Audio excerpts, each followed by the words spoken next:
지난 시간에 하나님께서는 존재하는 모든 사람들과 사물에 고유한 매력과 가치를 부여하셨다고 했습니다.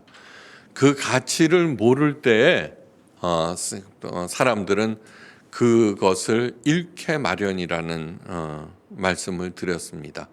그러니까 신앙생활이라고 하는 것은 하나님께서 부여하신 그 가치를 알아보고 그것을 향유하고 누리고 소중하게 생각하는 것이 신앙생활의 본질이라고 할 수 있습니다. 남태평양에는 정말 아름다운 섬들이 많이 있습니다.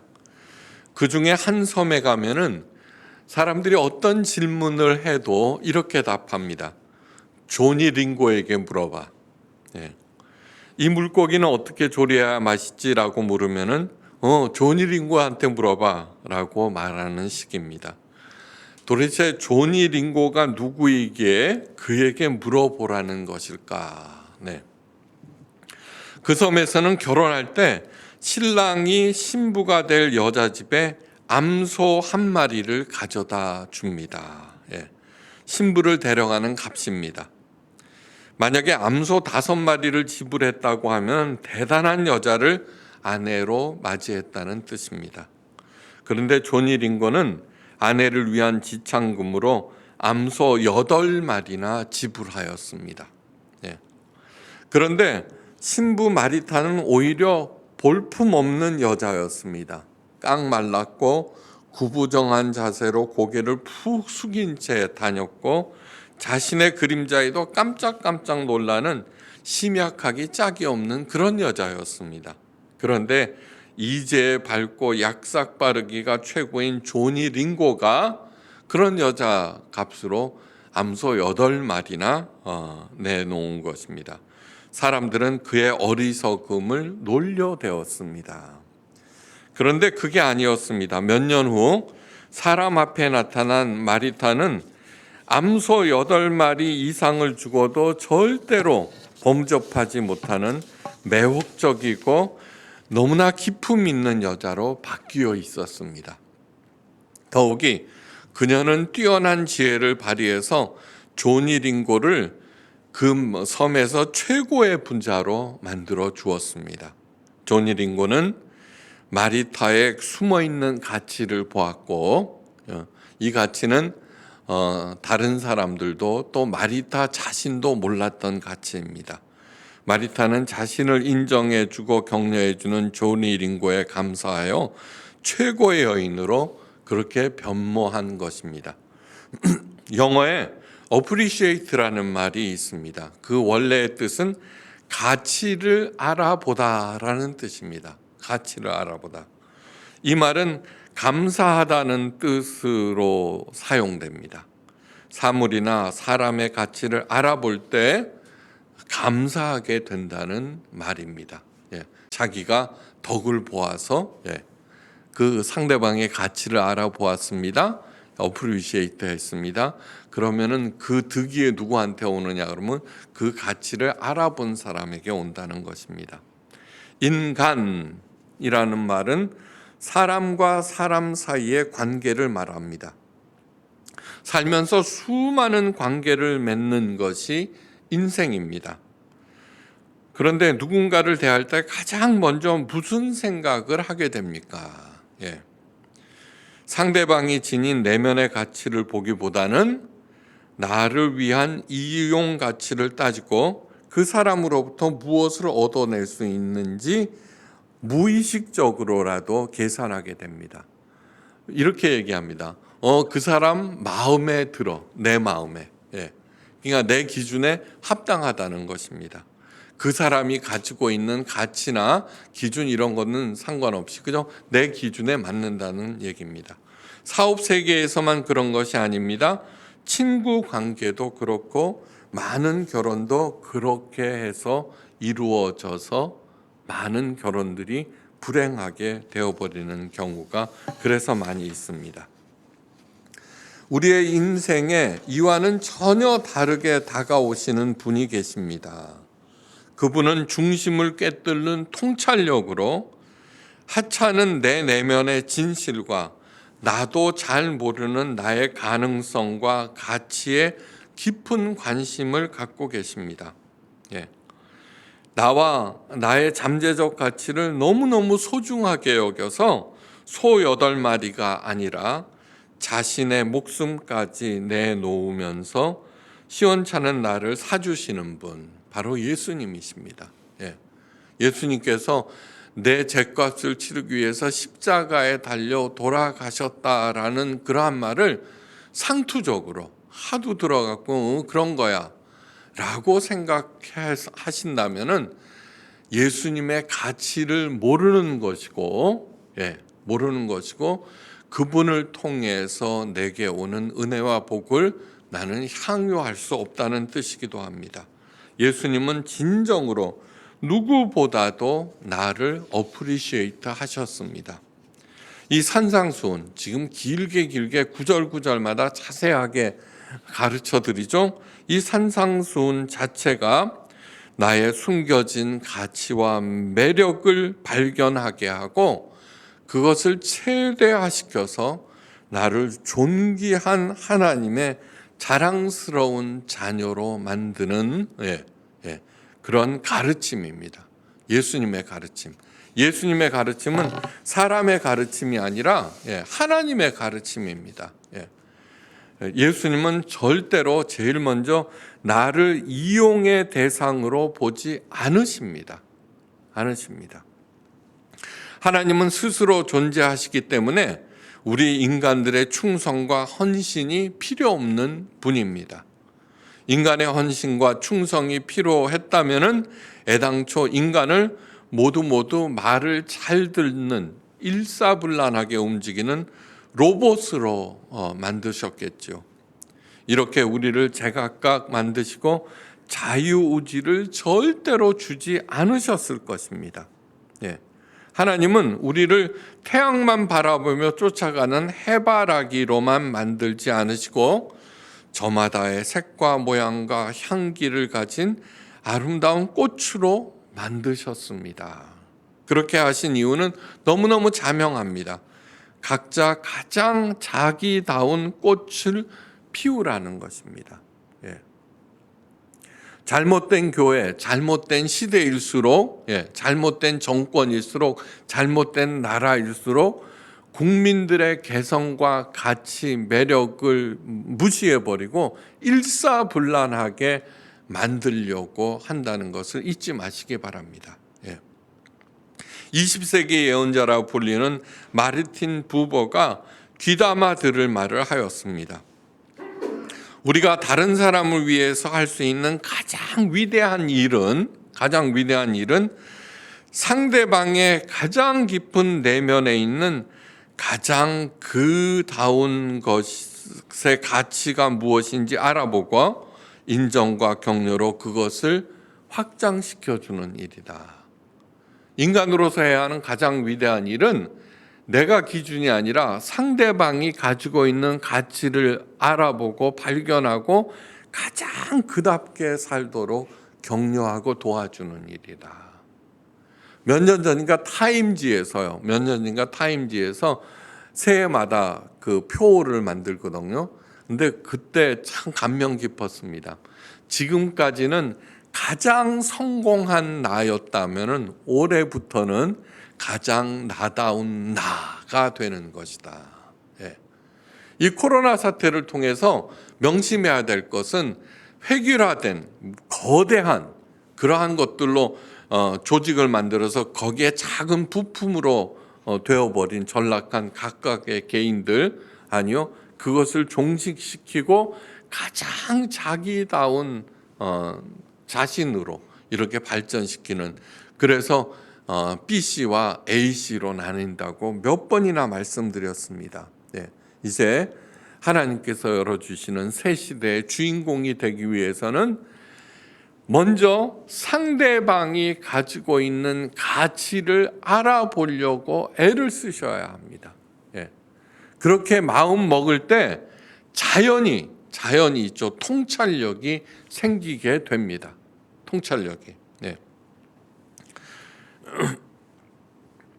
마르틴 부보는 누구보다도 예수님의 마음을 잘 읽었습니다. 그 사람답다, 나답다라는 말은 우리를 각자 독특하게 만드신 하나님의 뜻을 삶 전체로 드러내는 것을 의미합니다.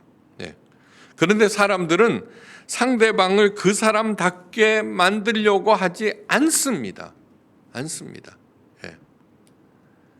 예. 아기가 태어나고 결혼을 하고 이렇게 되면은 전부 자기 기준에 맞게. 예. 목사는 자기 기준에 맞게 교인을 획일화시키려고 그러고, 그래서는 그걸 반발해서 이제 우리 교회로 오게 됐죠. 가장 자기 자신다운. 그런데 우리 교회 와서 옛 방식을 버리지 못하고 저를 자기 기준에 맞게 개조시키려는 많은 사람들을 만나게 됩니다. 정말로 속아 웃을 일이다 이렇게 생각합니다. 네. 신통치 않은 나답게 만들려고 자신의 소중한 시간과 생명을 탕진하고 정작 자신이 누구인지 모른 채 삶을 마감하게 됩니다. 우리를 가장 나다운 나로 만들기 위해서 예수님께서 이 땅에 오셨습니다. 그런데 예수님마저 자기 방식대로 길들이려는 종교 지도자들과 바리새인들에 의해서 죽임을 당하셨습니다. 그런데 주님께서 부활하셨습니다. 부활은 예수님이 옳다는 것에 대한 최고의 확증입니다. 그렇게 살라는 것입니다. 가장 나다운 나를 향하신 하나님의 창조 목적이 고스란히 드러나는 삶을 살기 위해서 무엇보다도 필요한 것이 무엇이냐면 말씀과 기도입니다. 말씀은 곧 성경에 기록된 하나님의 말씀입니다. 이 말씀은 누구나 공히 적용해야 하는 일반적인 것이라면 기도는 하나님과 나만의 관계에서 이루어진 가장 은밀하고 독특한 대화입니다. 이것은 무엇을 뜻하느냐? 말씀을 통하여서 내 기초를 다지라는 얘기입니다. 모든 사람들이 다 하나님의 기초. 말씀 위에 각자의 삶을, 그러면 획일화될 것이잖아요? 아니요. 그런데 나를 만드신 하나님과의 대화를 통해서 그 굳건한 기초 위에서 풍요로운 땅 위에서 각자의 아름다운 채 열매를 맺고 꽃을 피우라. 이제 그것이 하나님의 깊은 뜻입니다. 말씀은 누구나 공이 다져야 하는 기초라고 하면은 기도는 나만의 색깔을 만들기 위한 하나님과의 은밀한 관계입니다. 그런데 그 기도는 예수님께서 가르쳐 주셨습니다. 주기도문입니다. 이 주기도문은 모든 기도의 기초가 되고 지침이 됩니다. 자, 기도는 다른 모든 종교에 다 있습니다. 형식은 달라도 그런데 내용을 들여다보면은 아무리 고상하고 고매한 깊은 내용이 담겨져 있다고 하더라도 자신이 섬기는 신에게 드리는 나의 염원이 기도입니다. 그러니까 기도에는 당연히 크고 작은, 높고 낮은, 하찮고 중요한 자신의 소원들이 다 총집합되어 있습니다. 그런데 수많은 모든 종교의 기도들은 곧 사람이 만든 것이라고 해도 틀린 말이 아닙니다. 그런데 이 주기도문만큼은 하나님께서 우리들에게 가르쳐 주신 것입니다. 그러니까 하나님의 생각이 고스란히 담겨져 있는, 그래서 너무너무 중요한 것입니다. 예수님은 하나님의 아들이자 하나님 자신입니다. 그래서 주기도문에는 우리 인간들의 바람이 아니라 하나님께서 원하시는 것이 무엇인지 알려주고, 그래서 우리들의 삶의 방향과 그 근거를 알려주는 너무너무 소중하고 중요한 것입니다. 예수님께서 입을 열어 다음과 같이 말씀하셨습니다. 하늘에 계신 우리 아버지여, 우리 아버지여. 예. 누구를 섬기는가? 그 다음에 어떤 마음으로 그분을 섬기는가에 따라서 내가 결정됩니다. 예. 기도는 하나님께 하는 것으로서 하나님과의 대화라고 얘기했습니다. 우리는 기도를 통해서 하나님과 연결됩니다. 그러므로 하나님이 어떤 분이신지 먼저 알아야 됩니다. 하나님은 천지를 창조하신 분, 모든 것들의 근원이 되십니다. 하나님께서는 말씀으로 천지 만물과 우리 인간을 창조하셨습니다. 그리고 우리들에게 말을 주셨습니다. 이 말이라고 하는 것은 교통하고 관계를 맺으라는 뜻입니다. 근데 우리들은 이 말을 어떻게 사용합니까? 전부 자기 뜻을 관철시키는데 그걸 목적으로 사용하고 있습니다. 꼭 윗사람만 그런 것이 아닙니다. 아랫사람들도 아부하기도 하고 빈말도 하고. 영어에서 가장 나쁜 말이 뭔지 아십니까? 영어에서 가장 나쁜 말, 이렇게 욕이 아닙니다. manipulate라는 말이 있습니다. manipulate는 뭐냐 그러면 뒤에서 간교하게 조종한다는 뜻입니다. 자기의 뜻을 관철시키고 상대방을 조종하기 위해서 있는 수단, 없는 수단을 다 동원하는 것이 manipulate입니다. 그런데 그 말은 뭐냐 그러면은 관계를 만들고 사람들과 소통하기 위해서 주셨다라고 하는. 그러니까 말의 가치를 아는 사람들은 그 말을 통하여서 성공할 수 있습니다. 성공할 수 있습니다.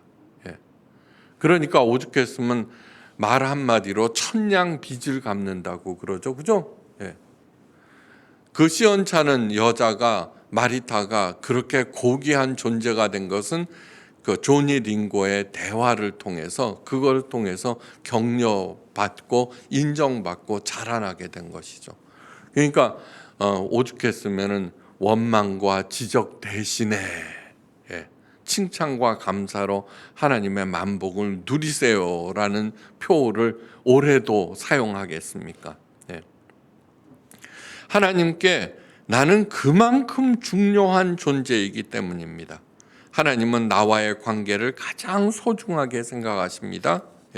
근데 그 말을 통해서 하나님과 교통하는 것이 아니라 목사들이 뭐라 그래요? 부르짖어 기도하라. 하늘 보좌를 움직이라고까지 얘기합니다. 정말 어리석기 짝이 없는 요구이고 명령입니다. 가장 소중하게 나를 생각하시는 하나님, 그러면 나는 그런 하나님과 어떻게 관계를 맺고 있는지 점검하셔야 합니다. 옆집 아저씨가 아무리 능력 있고 부자인들 나와는 아무런 상관이 없습니다. 착하고 공부 잘하는 옆집 아이가 아무리 공부를 잘하고 훌륭하다고 하더라도 나하고는 관계가 없습니다. 그런데 신앙생활을 그렇게 하는 사람이 참 많습니다. 하나님의 눈에 들어 복을 받아보겠다고 교회에서 시키는 일을 열심히 합니다. 그러나 하나님을 사랑하지 않습니다. 하나님은 나를 감독하고 관리하는 분일 뿐입니다. 하나님은 내 아버지가 아닌 옆집 아저씨일 뿐입니다. 아니면 교통경찰관이나. 갑순이는 가난하게 사는 것이 싫어서 부잣집 도련님과 결혼했습니다. 그러나 마음은 언제나 갑돌이에게 향해 있습니다. 그 사실을 부잣집 도련님이 모를 리가 없죠. 사람도 뻔히 아는데 하나님께서 왜 모르시겠습니까? 기독교는 하나님께 치성을 드려 그분의 눈에 들고 그분의 눈치를 살피며 그분의 명령을 고분고분 따라서 복을 받고자 하는 그런 무당 종교와는 차원이 달라야 합니다. 만약에 기독교가 그렇게 전락된다 그러면 소금이 맛을 잃는 것이고 바뀌어 버려서 사람들에게 짓밟힌다는 얘기입니다. 무당 종교, 불교는 그 자체가 기복 종교입니다. 그 절에 가면은 삼신각이라고 하는 것이 꼭 있습니다. 그런데 그 삼신각은 불교와는 전혀 관계가 없습니다. 쉽게 얘기하면 산신령을 섬기는 그 장소입니다. 그렇게 불교에 들어와 있습니다. 그런데도 사람들이 전혀 뭐라 그러지 않습니다. 왜 그래요? 원래 기복 종교니까. 근데 기독교는 만약에 기독교에서 기복만 추구한다라고 하면은 맛을 잃는 것이고 바뀌어 버려서 사람들에게 짓밟히는 그러한 일들이 오늘날 너무너무 많이 일어나고 있습니다. 그런 생각으로 신앙생활하는 사람들의 행태를 보면 공통점이 있습니다. 하는 일마다 잘 되는 사람이 있다고 합시다. 그는 자신이 열심히 노력하고 잘해서 하나님께 복을 받는다고 생각합니다. 그래서 하나님의 특별 지명을 받아서 목사가 되었다고 합니다. 일이 잘 안 풀리는 것은 내가 무엇인가 잘못한 게 있다는 뜻이고, 그래서 나는 평생 평신도일 수밖에 없다고 생각하는 사람들도 있습니다. 일이 잘 풀리다가 어디선가 꼬이면 내가 무언가 하나님의 비유를 거스르지 않았나 가슴이 덜컥 내려하는 사람도 굉장히 많습니다. 이렇게 신앙생활하는 사람들은 하나님은 가장 무서운 폭군이 되고 맙니다. 교인들은 전전긍긍하며 하나님과 목사의 눈치나 살피는 그런 가련한 존재가 됩니다. 정말 하나님께서 우리더러 그렇게 살라고 이 아름다운 지구와 우리에게 시간과 생명과 재능, 매력들을 주셨겠습니까? 가장 저급한 무당 종교에서나 볼 수 있는 신앙입니다. 사도 바울이 로마서에서 그랬습니다. 하나님의 엄의를 추구하는 자는 벌을 받고 하나님의 자비, 사랑을 구하는 자는 복을 받는다는 그런 취지의 말씀을 로마서에서 했습니다. 엄의, 하나님의 무서운 통제관, 감시자로 받는 사람은 벌을 받는다는 그런 뜻입니다. 사도 바울이 로마서 8장 15절에서 이렇게 말합니다. 너희는 다시 무서워하는 종의 영을 받지 아니하였고 양자의 영을 받았으므로 아바 아버지라 부르짖느니라. 사도 바울을 180도 바꿔놓은 것이 바로 이것입니다. 바로 이것입니다.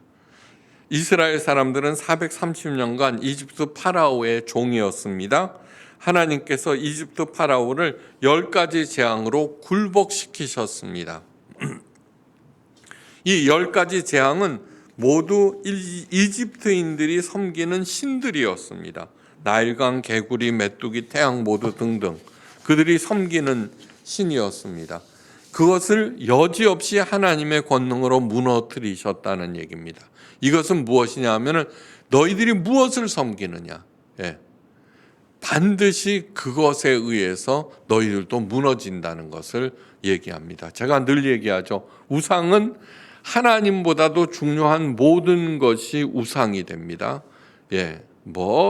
목사에게 최고의 우상은 뭔지 아십니까? 목회 성공. 목회 성공이 우상입니다. 하나님이 아닙니다. 근데 목회 성공이 무서운 것은 무엇이냐 그러면 자기의 야망을 하나님 것으로 포장을 해서 사람들을 가르친다는 것입니다. 반드시. 우상의 무서운 점은 뭐냐 그러면은 우상은 악마적인 힘으로 그 우상 숭배자들을 파괴하는 것입니다. 파괴하는 것. 그러니까 목회에 성공한 사람들이 뭐예요? 교회를 자기 것으로 생각하잖아요. 자기 것으로 생각하잖아요. 반드시 파멸하죠. 자, 그 섬기는 신들을 하나님의 권능으로 여지없이 무너뜨렸습니다. 그것을 보면서 여호와 하나님이 파라오보다도 훨씬 더 강력한 분이구나 라고 하는 것을 깨달았습니다. 자, 어떻게 됐습니까? 파라오보다도 더 강력한 하나님, 그러니까 더 힘이 센 신을 우리가 하나님을 섬기는 이유가 무엇입니까? 다른 모든 신들보다 가장 강력하기 때문입니까? 아닙니다. 그것은 절대로 틀린 말입니다. 그렇게 10가지 재앙으로 이집트의 신들과 파라오를 무너뜨리신 다음에 하나님께서 출애굽기 13장 12절에서 엄청난 명령을 하십니다. 그 명령의 내용이 뭐냐 그러면 너는 태어난 모든 것들을 다 구별하여 여호와께 돌리라. 수컷은 여호와의 것이니라. 자, 뭐예요? 파라오 주인을 옛날에 그 무섭고 강력한 주인을 무너뜨리고 새 주인이 되신 예수님께서 하나님께서 이런 명령을 내리셨는데 똑같구나 이렇게 생각하는 사람은 바보들입니다. 바보. 그 깊은 뜻을 모르는 것입니다. 자, 고래로부터 장남과 장손을 우대한 이유가 무엇입니까? 그것은 뭐냐 그러면은 장손이 온 가족을 대표하는 존재입니다. 맏아들이. 만약에 맏아들을 여호와께 드리게 되면 어떻게 돼요? 그 집안 전체가 하나님의 것이 됩니다. 다시 말해서 하나님이 나의 아버지가 되십니다. 나의 아버지. 근데 너는 태에서 난 처음 모든 것을 다 구별하여 여호와께 돌리라. 수컷은 여호와의 것이니라. 이것은 할아버지한테만 내려진 것이 아니라 오고 오는 세대에게 새로운 명령으로 주어집니다. 새로운 명령으로.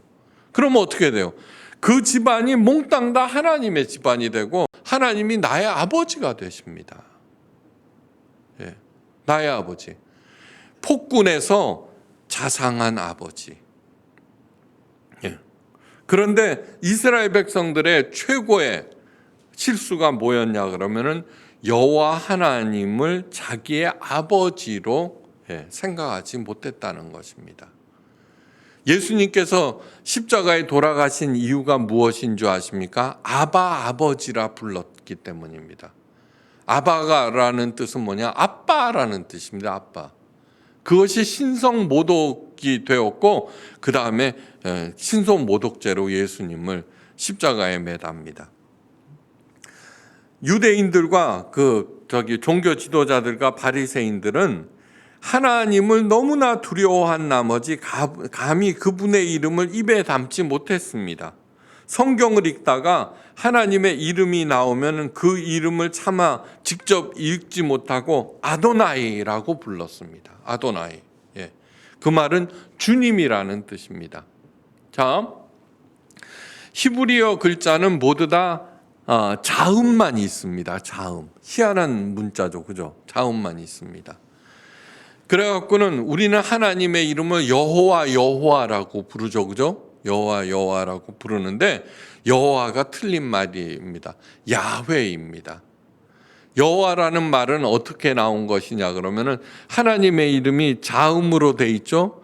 거기다가 아도나이라고 하는 거기에서 모음을 따갖고 합성한 것이 여호와입니다.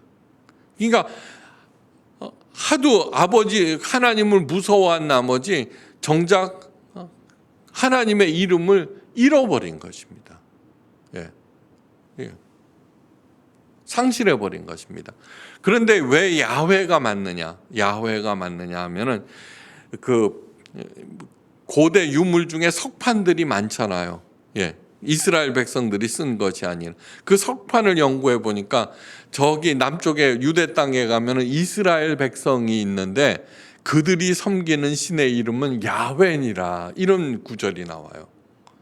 정작 다른 사람들이 섬기는 그 하나님의 이름을 정확하게 알고 있었다는 뜻입니다. 바로 그것이 종의 영을 받은 것입니다. 종은 주인 앞에서 벌벌 떨면서 제대로 말조차 못합니다. 그런데 예수님께서 이 땅에 오셔서 십자가에서 피 흘려 그 피값으로 노예된 우리를 사서 원래 위치로 돌려놓았습니다. 원래 위치가 뭐예요? 하나님의 자녀. 이것을 가리켜서 양자의 영을 받았다고 표현한 것입니다.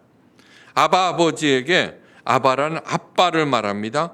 꼬마들이 아버지를 부를 때 뭐야? 아빠라고 부릅니다. 아빠는 무서운 존재가 절대로 아닙니다. 가장 가까운 존재, 뭐든지 들어주는 존재가 아빠입니다. 애들이 자라나서 아빠라고 부르는 것을 꺼려할 때가 있죠. 그것은 뭐냐면 드디어 아빠가 무서운 존재, 감시하고 잔소리하는 존재로 바뀌었을 때 아빠라고 부르지 않습니다.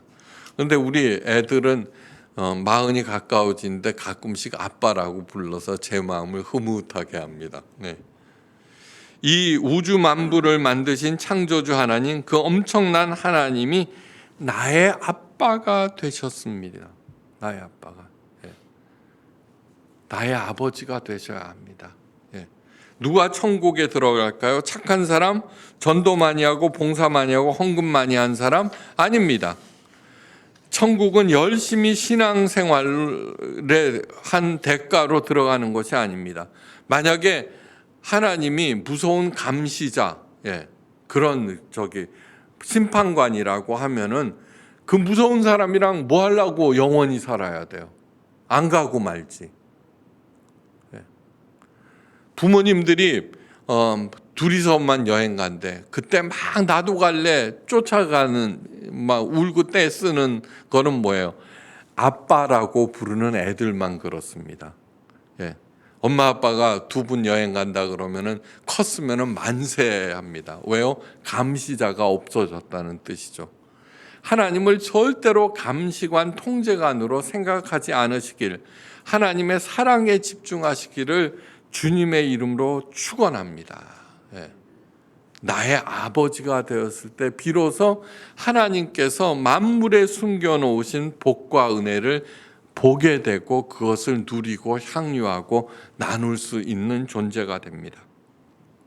하나님의 비유를 잘 맞춰서 이 땅에서 복을 받겠다는 종교 행위를 기복신앙이라고 하는데, 이런 이들의 관심은 오직 하나님의 복에 있습니다. 하나님 자체가 아닙니다. 신랑을 사랑해서가 아니라 신랑의 지위와 재산을 보고 결혼을 하는 것과 조금도 다르지 않습니다. 그렇게 되니까 그 지위가 없어지고 막 이렇게 되면은 그 결혼 자체가 흔들리게 되죠. 그죠?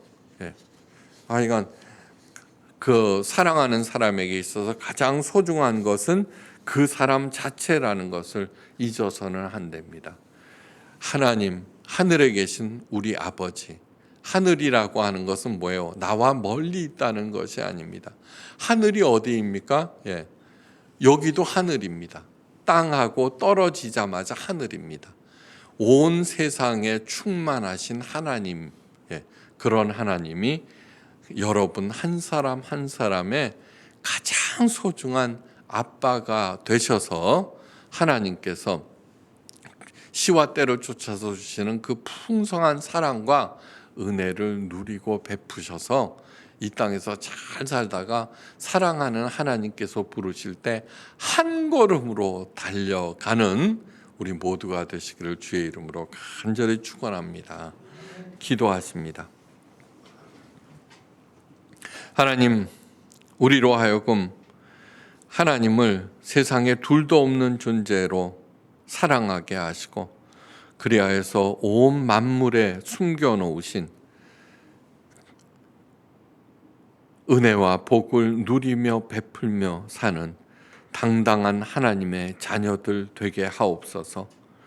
하나님께서는 한 사람 한 사람에게 너무나 사랑하셔서 최고의 가치와 매력을 담아 놓으셨습니다. 이제 상대방의 가치를 알고 소중하게 여기며 가장 나다운 나로, 저다운 저로 살아갈 때 함께 살아가는 우리 이 땅이 곧 에덴 동산이 되게 하옵소서. 새해 열어주시는 새 시대에는 시간이 갈수록, 날이 갈수록 점점 하나님 나라가 가까워지는데 천병의 역할을 하는 모두가 되게 하옵소서. 우리로 인하여서 하나님의 새 시대가 더욱 가까워지게 하옵소서. 예수님 이름으로 간절히 기도하옵나이다. 아멘.